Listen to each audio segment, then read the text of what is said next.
It's interesting because Megyn Kelly, I don't know if she's defending the Obama administration or if she's simply trying to explain what their legal rationale is, not that she necessarily agrees with it or disagrees with it. I'm not sure what the case is with her, but either way, O'Reilly's not buying it, and I think he's right for not buying it. Let's listen. The government can only use the information gathered if there's a reasonable and articulable suspicion that the records relate to terrorist activity. So what she's saying is it's a data collection thing, yeah, I know, and then to review them, they need to show a higher standard. Okay, but here's why it's all BS. You know what BS stands for, right? Tell me, Bill. Okay, here's why it's all BS. Did you hear about the IRS scandal? Did you hear about the IRS taking personal information and feeding it out to left-wing websites? Yeah. Did you hear about that? Yeah. You tell me that can't happen here? Well, absolutely can happen. So, for example, some conservative senator calls Trixie at the Hot Licks massage parlor, all right? Guess who knows it? And guess who can put it out that's the question. anytime they want? Do they know it, or is it knowable? We don't know the answer to that either. Yeah, I know the answer to it. Trixie has a number. The senator has a number. The guy goes like this, whoa, No, but that's and zips it out to some website that can hurt the senator. Well, how is that Tell possible? me that's not possible. It is possible. He's right. He's right. In fact, they already did that. Look, I'll give you multiple examples. So when you look at the Associated Press scandal, what happened? Well, the government figured out a specific story they didn't want the Associated Press to release. Why? Because they were spying on them, looking at the emails. They said, no, don't release this story. And then they said, why? Well, national security reasons.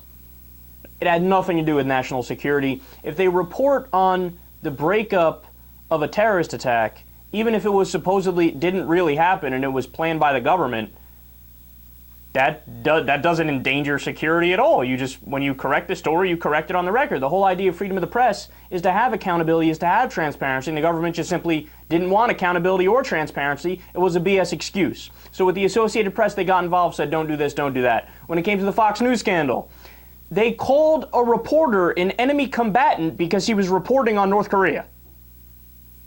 And they tried to find the leak and then bring charges against the leak under the Espionage Act. Call them a spy for North Korea because they released information that the press reported on. That's very close to just saying I am criminalizing the idea of a press, of a free press. Okay, that's crazy. Now you think that's bad. Back in 2008, under the Bush administration, the NSA was caught listening to personal phone calls, to sex phone calls between boyfriends and girlfriends. Why? Back under the Bush administration, as is the case now too, the government was allowed to listen in on phone calls that were foreign, right? So let's say somebody's going on a vacation overseas. The NSA has the ability to listen to those phone calls. If a boyfriend calls a girlfriend or a girlfriend calls a boyfriend and they start having some fun, somebody says one thing, somebody says another thing, next thing you know, guess who can listen to that? Guess who did listen to that? It was widely reported. Just like with, what is it? At the airport, when they would go through the x-rays and you could see underneath people's clothing when that happened. They found pervy dudes in the back room looking at the naked people, commenting on the bodies. You never know what happens if one of them was alone and they were looking at naked people. I mean, it's a clear violation of privacy. It happened under the Bush administration. Now under the Obama administration, they put the program on steroids. Now, I know progressives might listen to Bill O'Reilly there and say, oh, well, since he's talking about a Republican senator who might have called Trixie the masseuse, right? And then that's a scandal. Oh, I don't care since it's a Republican. No. Even if you don't care about it if it's a Republican and violating their privacy, which, by the way, you should because that's not a partisan issue, what about the next Republican president? Do you trust President Marco Rubio or President Chris Christie to not use these programs in a political fashion? And like I said, it's not hypothetical, it's not theoretical. They already did use it in a political fashion. No, I'm telling you, man, I know it's a rare day in the sense that people on Fox News are saying things that are true, but you have to understand something. Yes, they're hypocrites. Yes, they defended the program under the Bush administration when they shouldn't have been doing it then.